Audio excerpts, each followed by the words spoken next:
This computer.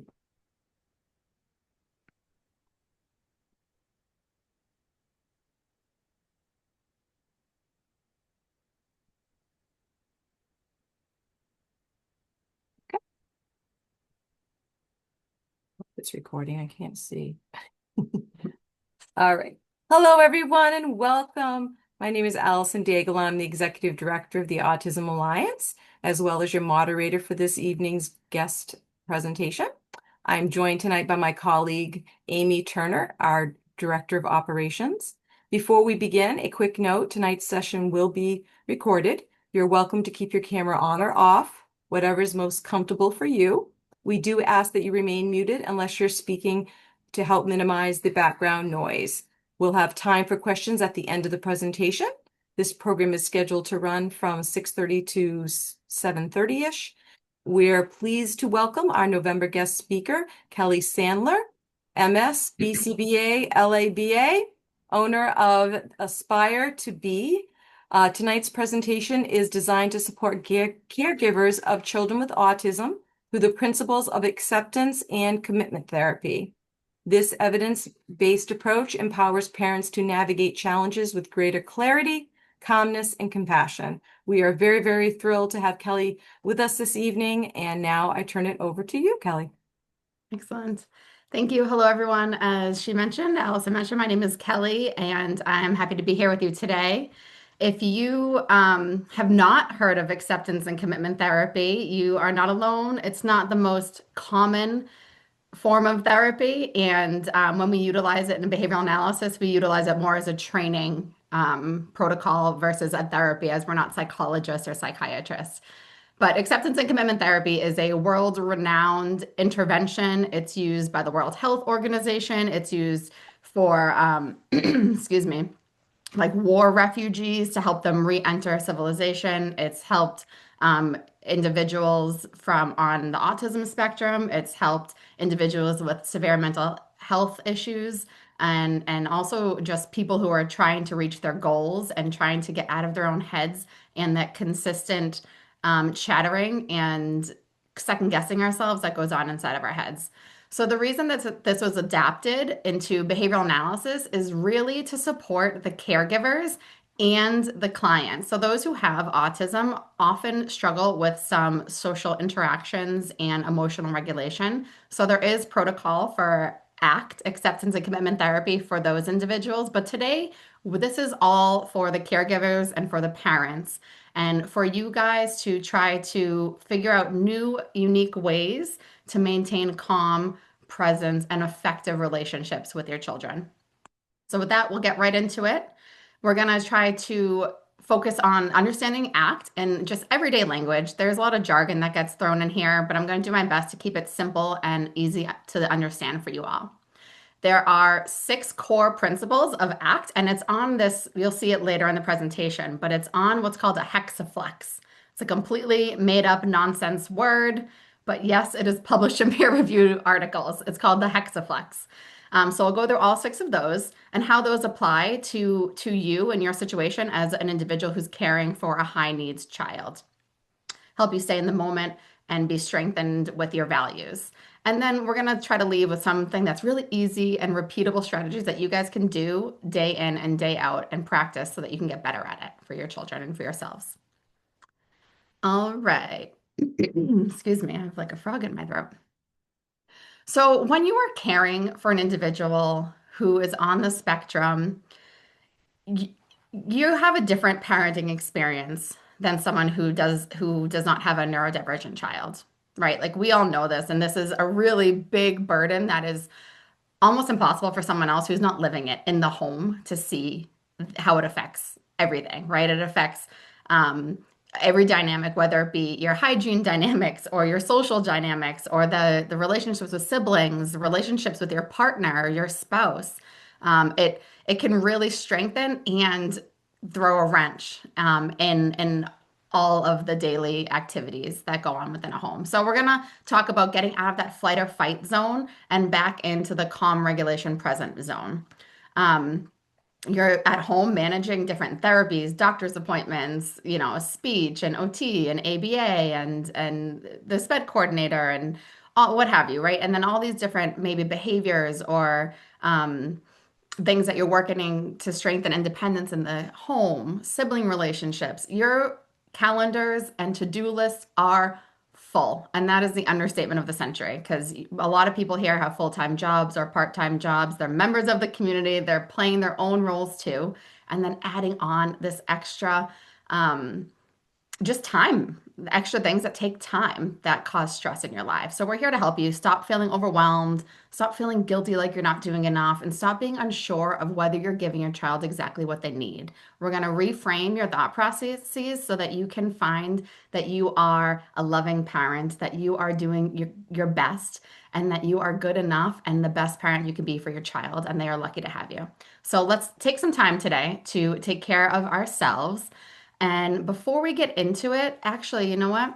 I'd like to do a very quick breath work activity with you. It's about 60 seconds long. And if you feel more comfortable, please turn off your screens.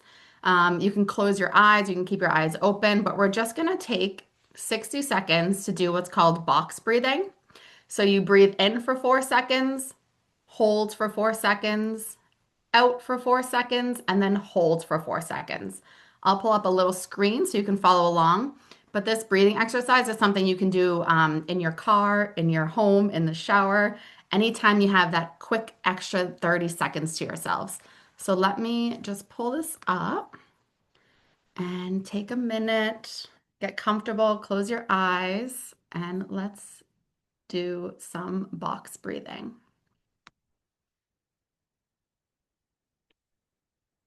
In three, two, one. Breathing in, 1, 2, 3, 4, and holding 2, 3, 4. Out 2, 3, 4, and hold 2, 3, 4. Go ahead and repeat that at your own pace for the next couple seconds.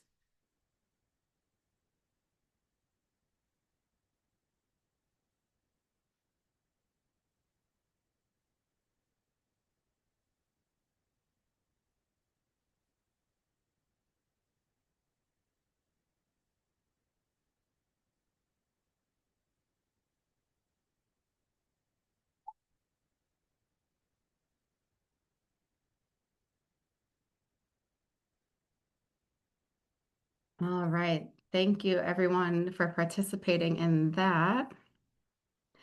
I hope you feel a little bit more calm right now than when we were just talking, and we can get grounded and back at it.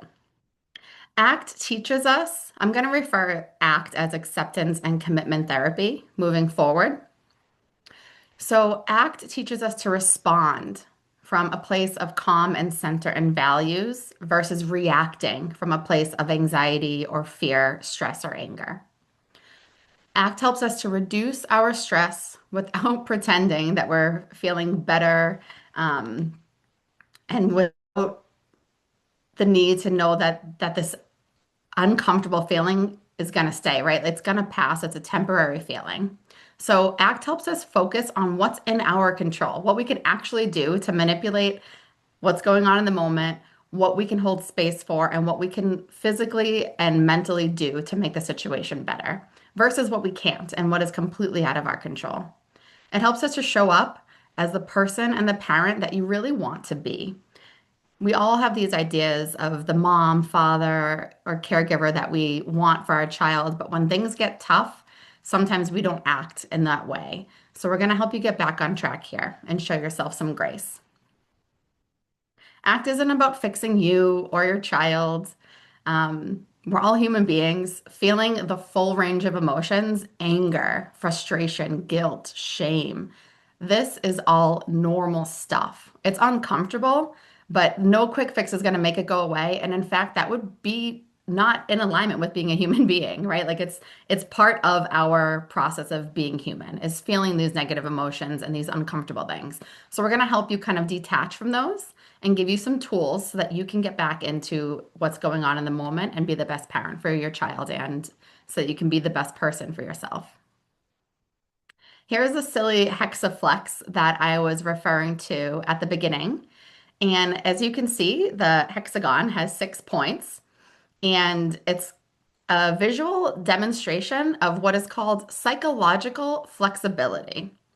Now, just like you go to the gym and you want to strengthen your muscles, or if you do yoga or whatever, you're stretching and you want to become more flexible, you have to practice. And your brain is exactly the same. So when you're first starting your stretch and maybe you can't touch your toes all the way, but after 2 weeks of practicing, you can get all the way down and touch your toes. The same idea is going to happen inside of your brain. When you're reworking your thought processes, it's going to feel like resistance, which feels uncomfortable, like increased anxiety or increased of those negative feelings. But that's just the push and the pull and the push and the pull. So throughout these processes, these 6 components have been identified to work as a whole and bounce off of each other to encourage flexibility so you can move through the uncomfortable situations. We'll go through each one individually. And again, like we're going to try and make this super simple because it's kind of complex here. So, as I said, pain is inevitable, but struggling with the pain is optional. Let me give you some examples here. What I mean by struggling is fighting the feeling, like, oh, I hate this feeling. I don't like it. I want it to go away. Or maybe you're even trying to avoid it by binge watching TV or consuming, whatever, a glass of wine or more than one glass of wine. But we're struggling with this thought. We're trying to make it go away. We're trying to make it stop. Um, and sometimes we're believing it. Sometimes we're believing every single thought as if it's true. So that we're going to help you make room here. We're going to help you separate yourself from these negative thoughts. We're going to help you step back so you can look at them without engaging and owning it. And then we're going to help you move forward in a way that's in alignment with your values. So acceptance does not look like, excuse me, I'm going to turn this fan off here. It's a little loud right here. Acceptance does not mean that you like or want a feeling. So if you are feeling angry and you accept the anger, it doesn't mean that you're like, hey, anger, stay. I don't mind you being here. That's not the case at all. It's saying, hey, I'm noticing that I feel angry, and anger is part of the human experience. So I'm going to let that anger be here, and I'm going to move around it to do something that's more in alignment with me. So it means not fighting the anger. Oh, I hate the anger. I hate it. Why is it here? Why did this happen to me? Instead of engaging with the anger, we're dropping the rope. We're not playing tug of war with it anymore. We're not fighting with it. We're just labeling it. I feel overwhelmed right now, and I can still choose my next step, right? I feel angry right now, and I can still choose an action that is loving towards my child. Or I feel stressed right now, but I can still do that one thing that it needs to happen before bedtime. Okay, so this is so useful during meltdowns, during transitions, and in public moments, naming the feeling, not saying I am, but saying I'm noticing. Oh, shoot, my chest is tight, or I notice that I'm feeling angry. And then you can do something to break the cycle really quick. Soften your jaw, draw up your shoulders. Okay.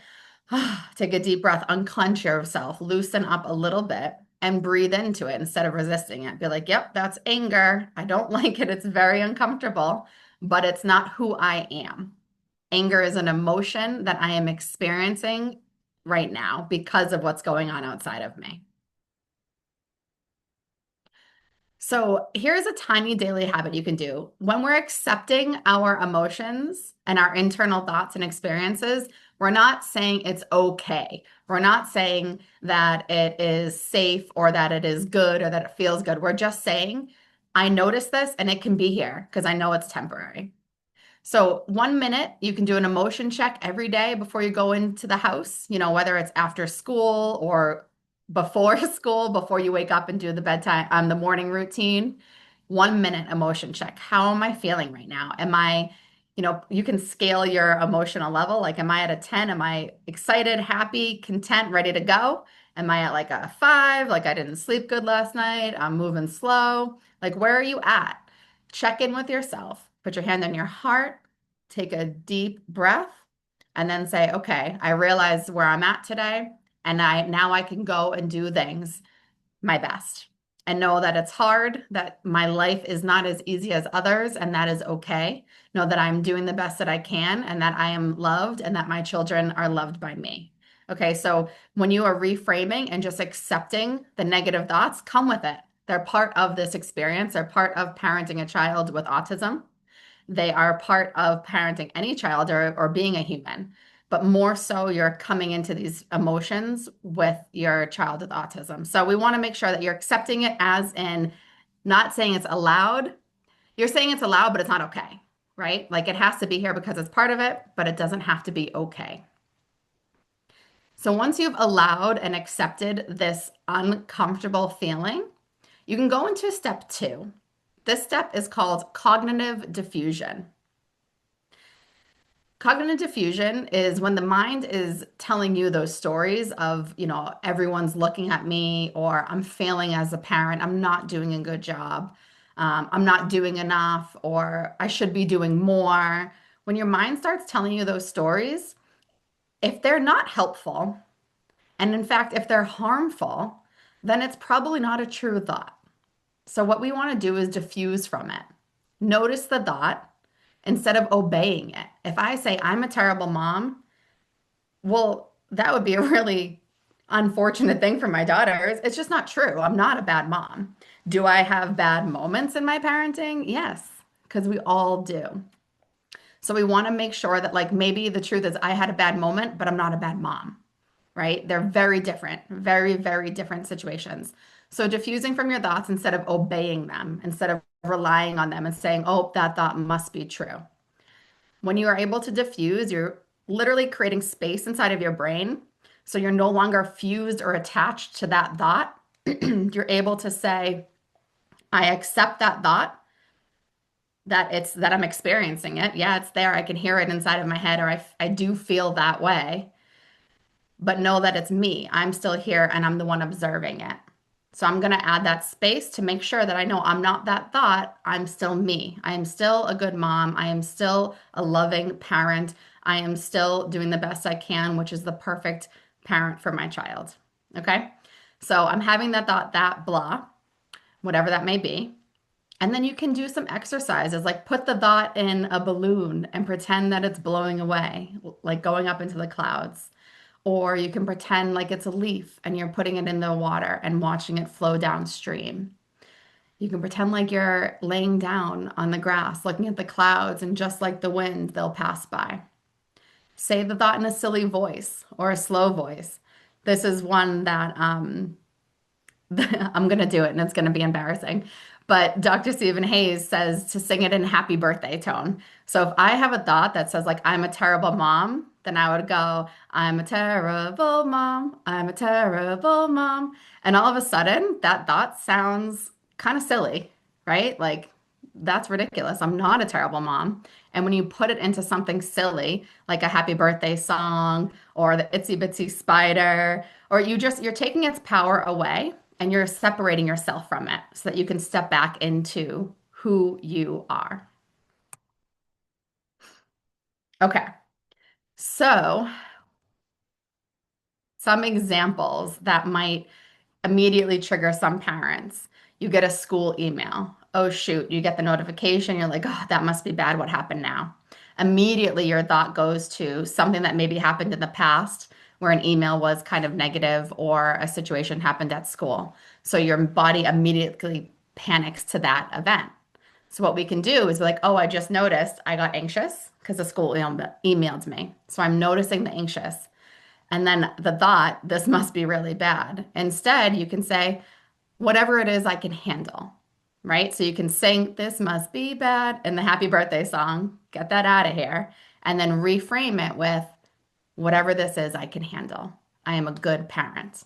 And then you can go into the email, reading the email with a more clear sense of being. Public meltdowns, you might think everyone's looking at me, or I'm a terrible parent that I'm letting my child do this. First of all, you're not letting your child do anything, right? Your child is an independent person who is their own body and their own mind and their own behaviors. So you're not a bad parent if your child has a meltdown in public. And even all typical developing children have meltdowns in public at some point in their life. So you can just reframe this and say, like, you know what? This is none of their business. I'm here to keep my child safe. I know what's best for them, and we're good. We're going to walk out of the store safely, and everything's going to be just fine. So when you can diffuse yourself and separate from these really anxious, embarrassing, or uncomfortable moments or feelings, then you can take your power back and act how you want to in those stressful moments. Just like when your child is in therapy, whether it be ABA or otherwise, you might say, oh, it feels like we're taking 10 steps forward and then 5 steps back every time. Nothing will ever change. And that's a really kind of helpless feeling to observe. So note that. Say like, hey, I notice that I'm feeling helpless right now. And I notice that I'm having this thought that nothing will ever change. And then we can sing that song to nothing will ever change, or I'm having this terrible thought, and get back into the driver's seat of our lives. All right, we had a setback. That's okay. We can still move forward. And here's how. And that how is something that we'll talk about future with values and aligning your actions with your values. All right, step 3. So we have number 1, and these I'm labeling them in order 1 through 6, but they bounce off of each other, and you can use any one at any moment. So the first one was acceptance, the second one was diffusion. Here's a very quick example. I might not notice the emotion and the acceptance piece. I might jump right to diffusion. I might be like, my daughter is at Stop and Shop and she is throwing a tantrum in the aisle because I said no to the piece of candy, and this happened like last week. And I didn't accept. I didn't sit there and say, "Oh, I'm feeling angry." What I did instead was I immediately went to diffusion. I immediately diffused. I immediately was like, okay, I need to re-regulate myself so that I don't then escalate the situation. Because if I don't regulate myself, if I don't diffuse from this feeling of embarrassed because people are looking at us, if I don't diffuse from that, then I'm going to escalate because I'm probably going to yell, or I'm probably going to say something with a sharp voice that my daughter triggers her higher. So I really had to diffuse so that I can then show up for my daughter, get that on the floor with her and say like, hey, here's what's going on. Here's what we need to do next. Let's move along. And it works, right? Not perfectly, but it helps. So the number 3 is present moment awareness, coming back to here and now. When we have children, we're stressing about what will they be like in the future? What's going to happen next week? What's going to happen next year? And what services do we have? And what's the insurance co-pays? And who's our provider? And what doctor's appointments do we have? What referral lists are we on? And it goes on and on and on. And then we can also do the same about the past. What if I didn't do this? What if I did that instead? The stress can pull you one way or the other, and it does a really good job of taking you out of the here and now, which the here and now is actually the only time that you can make change, right? Like in the current present moment is how you affect change.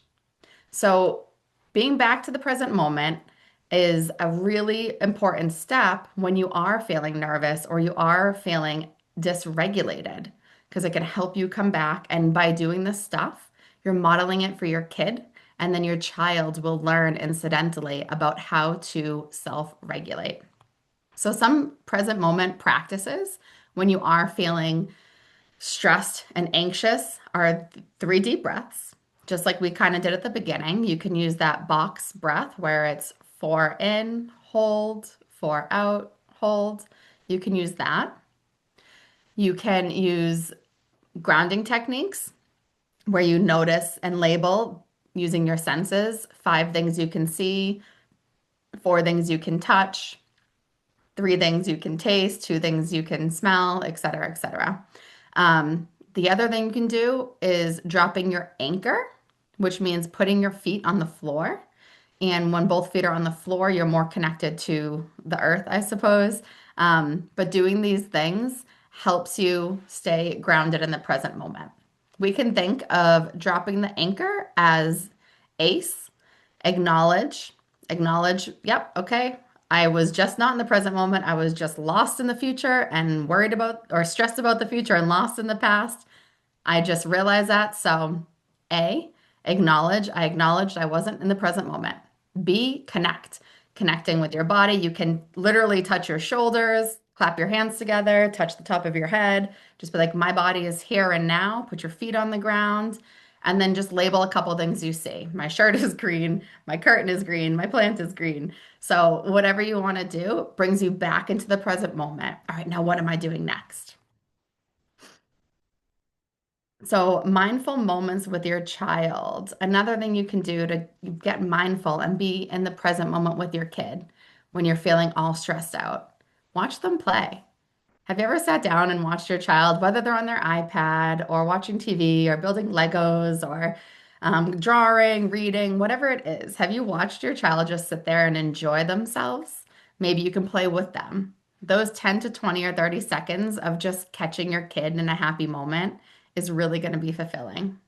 You can notice small signs of joy throughout your day. Maybe it's you have an animal or siblings or something sweet that your husband did or your partner did. So noticing small moments of joy throughout the day are really big stuff. And if we take time to purposefully look for joy, I promise you, you will find it. And not only that, the more you look for joy, the more often you will find it.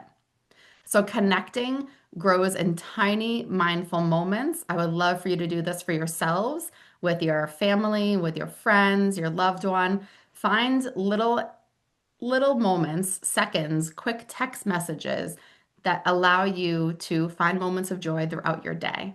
When you're more mindful and in the present moment, you're less worried about what's going to happen in the future, which you cannot control because it hasn't even happened yet. And you can't change anything that happens in the past because it is not, it's done and over with. So staying focused on the present, planning for the future, of course, but staying focused on the here and now is where you're going to have your most bang for your buck. I'm moving through a lot. I'm halfway done. So I'd like to pause just for a quick minute to see if anyone has questions on either acceptance, diffusion, or present moment. All right. Sorry, I had a question on diffusion, if I'm getting correctly. Would a good example be to have a child write the thought in a silly way, like writing it in graffiti or writing with mess in a messy way, or writing even where they can't even read it? You could. That's an excellent way to do it. Yeah. You're just taking the substance away from the thought. Because the thought is simply just words. It's not necessarily true of what's happening. So if you can draw it out in a silly picture, write it in a silly word, say it back in your head, sing it out loud, I think those are all excellent reframe options.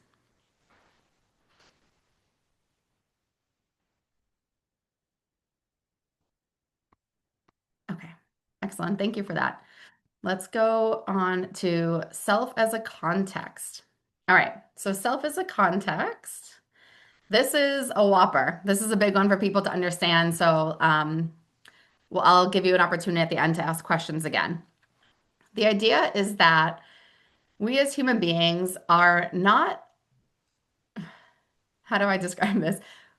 We're not our thoughts. We think that what we see, what we think, what we do is makes up who we are. But there's this abstract and kind of less scientific perspective. I think it's more of like a Buddhist perspective, was the origins of it actually, is being the observer, being the one who notices your thoughts. If you're not the one who has your thoughts, if you're the person who notices the person having your thoughts, it adds layers of a self, of this theory of who am I?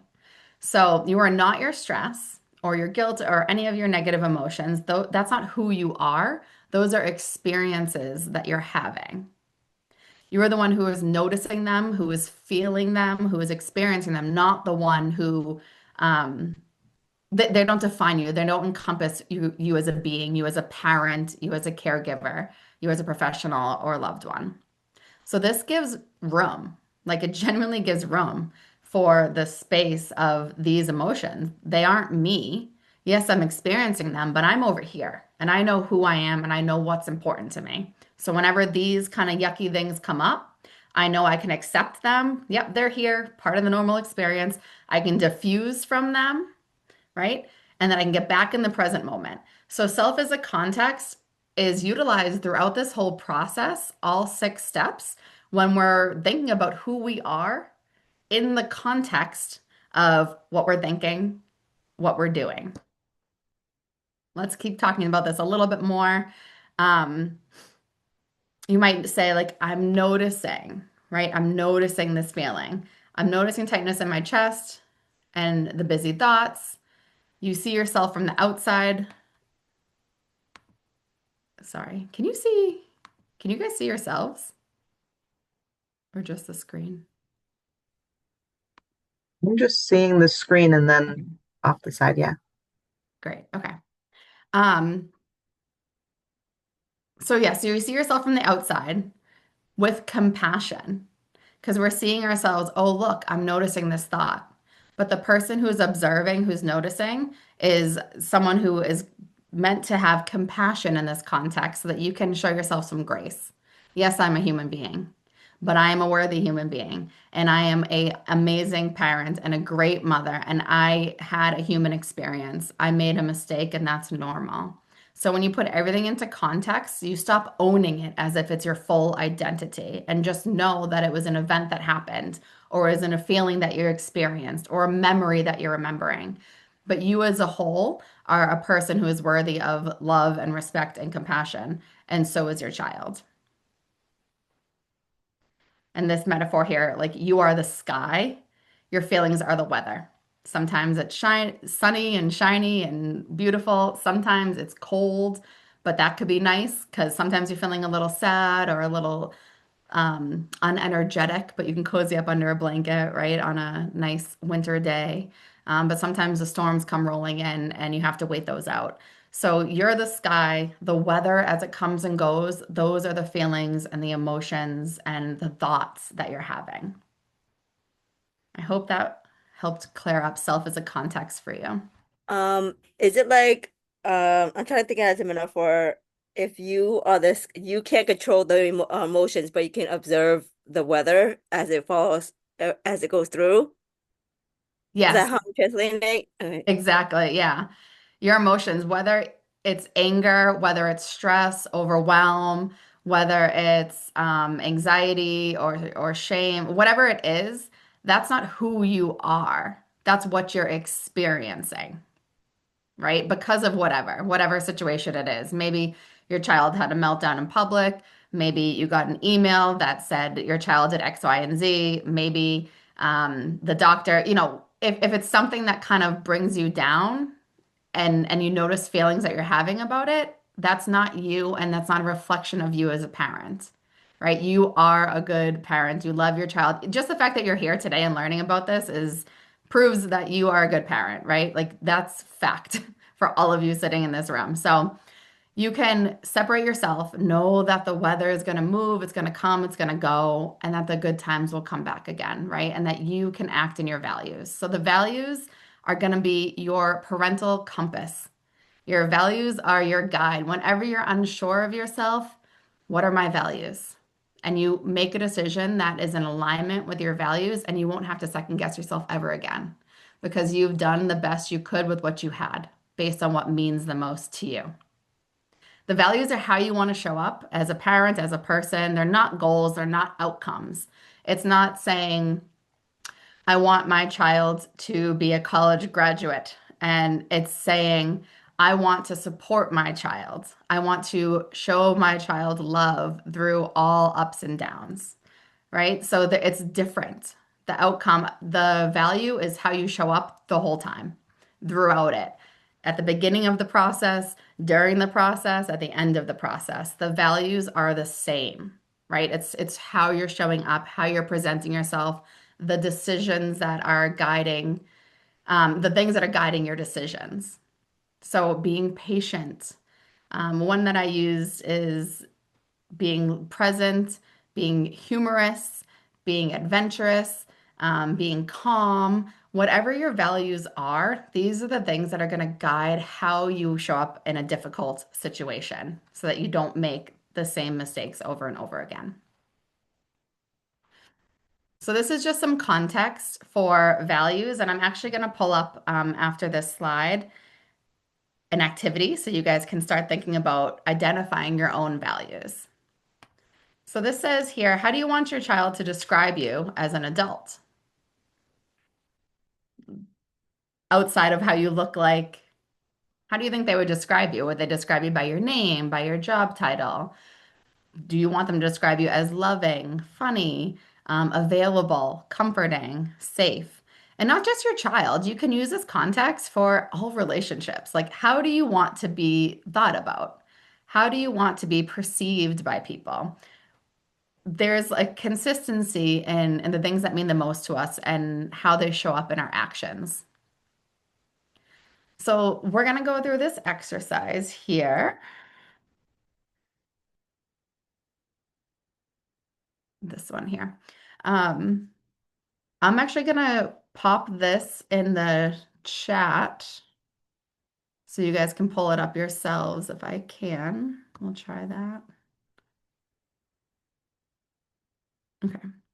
If you'd like, you can pull this worksheet up yourself. You don't have to. You don't have to write anything down. I'm just going to walk you through it really quickly, and you can use this on your own time. And Allison, too, I can email you all this stuff. So if people want it, they can, you can get it to them. Excellent. Perfect. All right, let's make this bigger here so we can see. All right. So when we're talking about ACT and identifying our values, the best practice is to think about your life as a whole, not just the context of being a parent. Because, like I said, your values are kind of these underlying compass guides that direct you in all areas of your life. And your values might shift. You know, your work values are probably going to be slightly different than your family values, but they're all things to be considered. So they break down our lives, humans' experience, into 10 different categories: family relations, marriage, couple, intimate relations, parenting, friendship and social life, career, employment, education, personal growth and development, recreation, fun, and leisure. I feel like as busy parents, that's always the one that gets left off, but it's very important. Spirituality, citizenship or environment, community life, health, and physical well-being. So here, I'm not going to get into much about these things, but they're just the different components of, where your values can lie. So what you would do is look at all those things and think about your values, and then you can kind of score yourself. Do this for like a couple of days and say, like, how important is this stuff for me? Is it important? And where do I rank? Like, am I doing this well? Am I showing these values in these areas actually? Yes or no? And this kind of just gives you a little bit of information about where you're at in each area of your life. And I find it interesting because some of my areas were like full stack, like 10 out of 10, and some of them were like completely zero. And I was like, whoa, I didn't realize how all my eggs were really only in a couple of baskets and I wasn't diversifying them across all areas of my life. Um, I know as a parent that's really hard to do because especially a parent with a high need child or someone diagnosed with autism, because you're so full and you're so busy. But really trying to carve out 15 minutes a day for each of these things is not a day, a week, excuse me, 15 minutes a week for each of these things is really going to make a big difference in how you feel overall. So this next one here is the bullseye. Oh, I zoomed way too much. This is another way to see where you lie within your values. So they have, in this one, they condense them a little bit. So there's just 4 components versus the 10: work and education, relationships, personal growth, and leisure. And when you score them on this worksheet here, you can see how close you are to your bullseye. I am living fully by my values. Everything is in alignment and life is really, really good right now. And then you can see in which areas you're a little bit further away from where you want to be. So this is kind of a cool visual. Maybe, my work in education was like bullseye, but then my leisure was like non-existent, right? So I think finding some balance of where you can take and where you can give while maintaining your values is really a fun kind of life flip to do. When the first time someone asked me, "Do you live a value-driven life?" I was like, "What are you talking about?" But once I started living a value-driven life, once I started incorporating these things, there's just no looking back. It takes time, but I promise you, it makes such a huge difference in your life. And when you're happier and more present for your children, then they're going to be happier and more present with you. So let me put this link here for the bullseye worksheet in there. And then we'll get right back to our presentation here.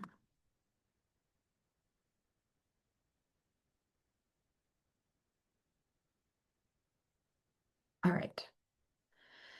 So some of those values in action, patience, speaking one notch softer, a lower volume, is one way you can implement patience. Because for me, it wasn't patience, wasn't necessarily my value, but I did escalate quickly and my volume. And my daughter said to me, "I don't like the tone of your voice. The tone of your voice makes me feel angry." I was like, "Oh, okay." And I had that direct feedback, so that was really awesome. But I had to change the way my voice sounded in order to not de-escalate that situation. So, fun little fact there. But if you want to connect, spending 5 minutes without distractions, putting your phone down. If connection with your child is important, make time for it and plan for it accordingly. And sometimes when we try to make time for it, the child is then maybe not ready. So be a little bit flexible here. If you notice your child's in a good mood and you're in the middle of writing an email, maybe that email can wait 10 minutes and you can put your phone down, you can go join your child.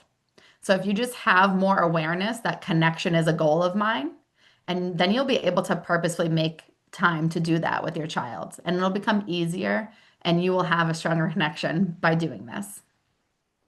Advocacy, huge one for parents with a child on the spectrum.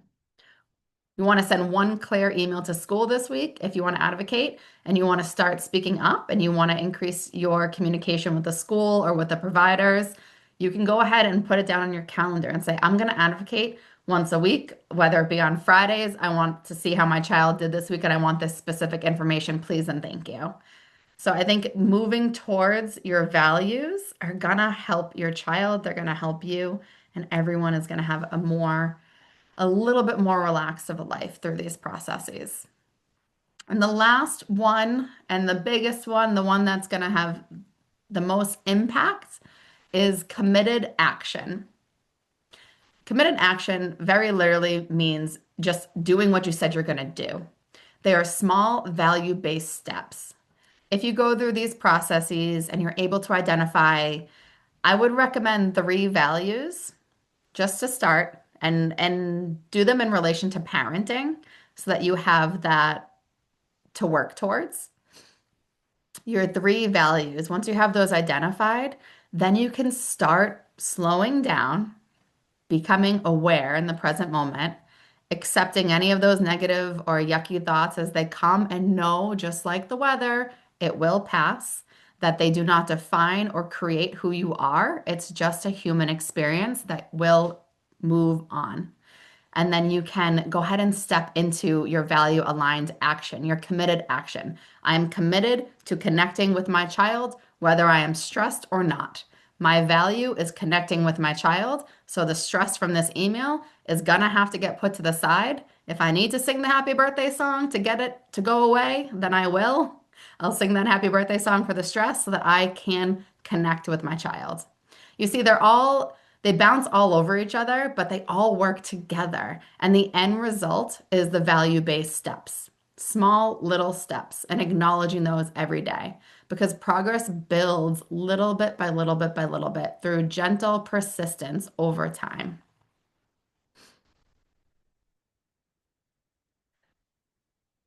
All right, we already said this, but what I didn't add here, which is pretty good for you guys, linking it to an existing routine. Sometimes when we're starting something new, we forget because we're just so darn busy with everything that we've got going on. So if you really are serious about this and you want to start implementing your values and these six core processes, like I said, I would pick three values, but you know what? You can even just pick one.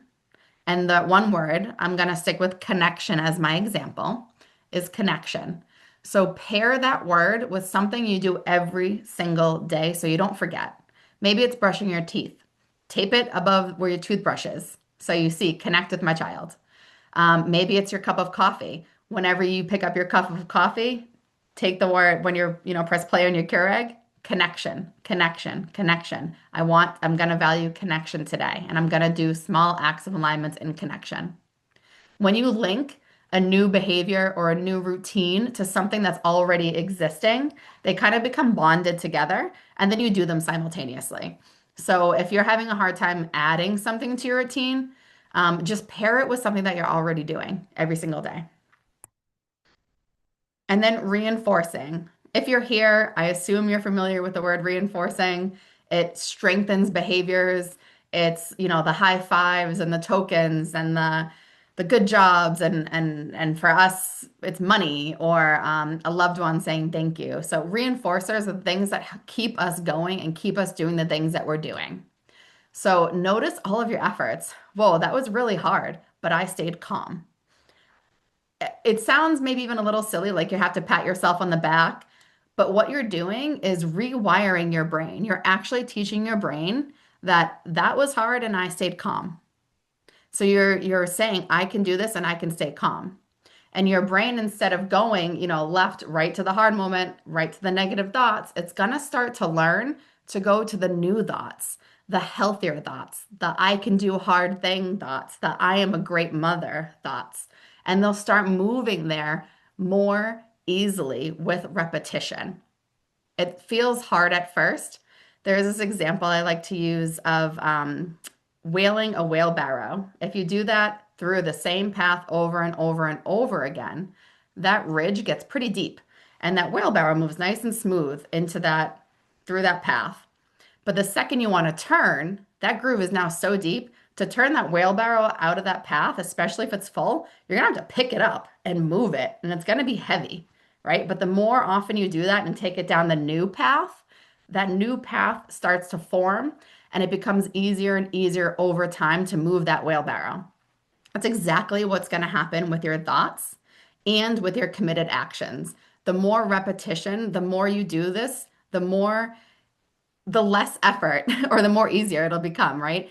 The more practice you do, just like anything else, just like stretching or lifting weights to achieve psychological flexibility, to move past your negative and difficult thoughts, it really does take committed action and consistent practice. So start with just a couple of values and pair it with something that's already there and celebrate your small wins. It's not to so much to boost your ego, it's really just to solidify it in your brain.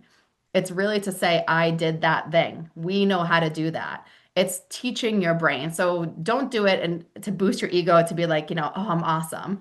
You are awesome, but it's really meant to rewire your brain to make this your new normal.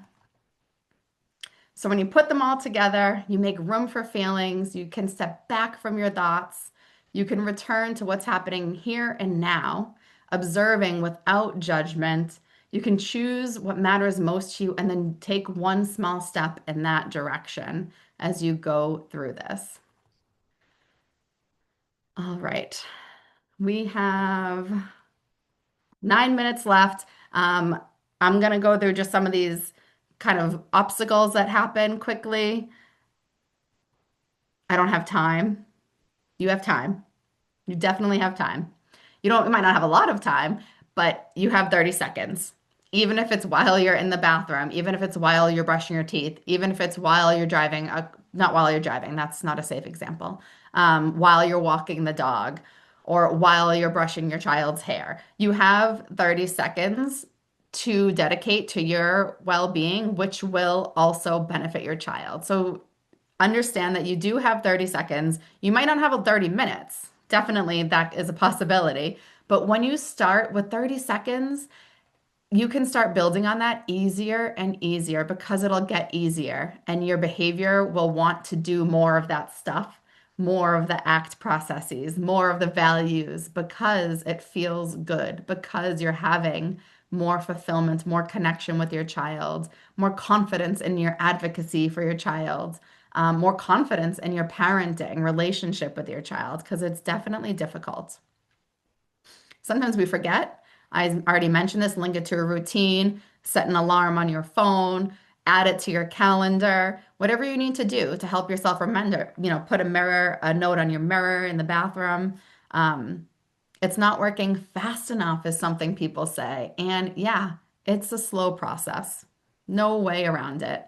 But you don't lose 30 pounds in 1 week, right? You don't gain 30 pounds of muscle in 1 week.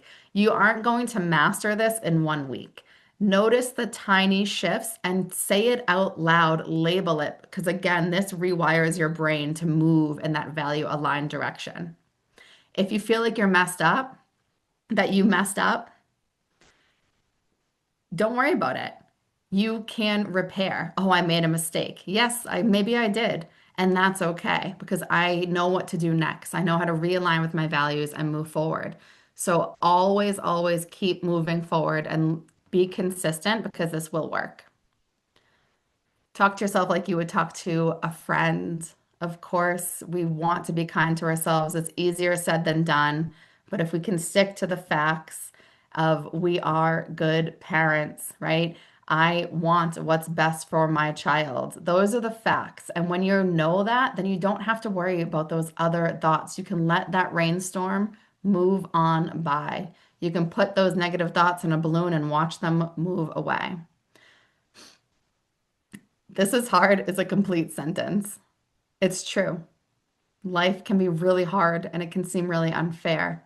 We can allow that. We can allow that difficult feeling, get back in the present moment and move in action with our values, the things that matter most. So we're learning a new skill here if you choose to start considering some of this. As you're going through it, it's not going to be perfect and it's not going to be quick, but it is going to be beneficial and it is going to work over time. So be patient with yourself. Pick a diffusion phrase, happy birthday, itsy bitsy spider, graffiti, writing and jarring and nonsense words, all good stuff.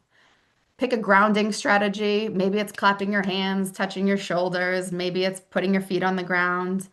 Maybe it's 3D breaths or the box breathing. Maybe it's labeling things you're seeing in your environment. But pick a grounding strategy that works well for you. And then set daily value-based actions that you can commit to every single day, whether it be showing more love, whether it be connecting more, whether it be advocating, whether it be patience, understanding, whatever your values are that you want to work on, find times throughout your day to prioritize those values. You don't need to be perfect. You just need progress. Keep repeating your progress. That's when your transformation is going to happen here. Keep repeating your values, and all of a sudden, your life is going to be a more value-full life. It's going to be full of all the values and things that you love most. You're not alone and you're not powerless. You can control your own actions in this world, how you show up for your children. That is within your wheelhouse of power, and you are already enough. You are doing a great job. So, thank you so much for what you do for yourself, for being here, and what you've done for your children and will continue to do because it is not an easy job. So, thank you guys for everything you've done and are continuing to do for your children. I do have a couple of book recommendations. I thought they were on that slide, but I'll pop those. I'm going to pop this in here too, in the chat. And if you want to read on this stuff, the first book is called The Happiness Trap by Russ Harris. And the second book is Get Out of Your Mind and Into Your Life. And that's by Stephen Hayes. So again, I'll give all this stuff to Allison so she can get this information to you. And I'm going to wrap this up here so that we might have time for some questions. Thank you so much for the book recommendations because that was going to be my question, Kelly. So that was wonderful. Anybody else? Anybody have any questions for Kelly?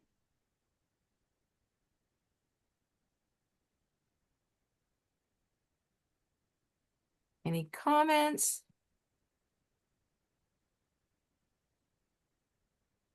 I feel like that was just touching the tip of the iceberg, Oh, yes. right? Like there was a lot there to digest and think about. It was Mhm. exceptional. Jen says, "Great job. This is so, so, so important." I feel like this is something that I do and feel that I am. Let me read the whole thing. So, so important. And I feel like it's something that I do and feel that I'm on track. That's Oh, great, I'm Jen. really glad to That's hear that. awesome. That's awesome. Very, Good. very good. That's excellent. Um, Allison, I did pop the last link in there is a feedback link if that's appropriate. It's just like, did you like the training? Yes or no? Yeah, yeah, I will. I just pulled it up so we can send that to everybody, right, Amy? We'll get that sent off to folks. Okay, thank you so Um, much. Yeah, I yeah. really want the parents just to take away that you're doing a really good job and that it's not easy, and that sometimes just reframing that, like who you are is not your what you think. It's not the end result of the day, right? Like you all love your children, and that is the most important thing. So thank you guys. It's really hard work, and I hope you feel empowered and continue to just push forward and support and advocate for your kids like you've been doing their whole lives. So, Oh, thank you so much, Kelly. That was fantastic. Really, really appreciate you and um, just wonderful. Thank you. Lots of thank yous coming through on the chat, and I will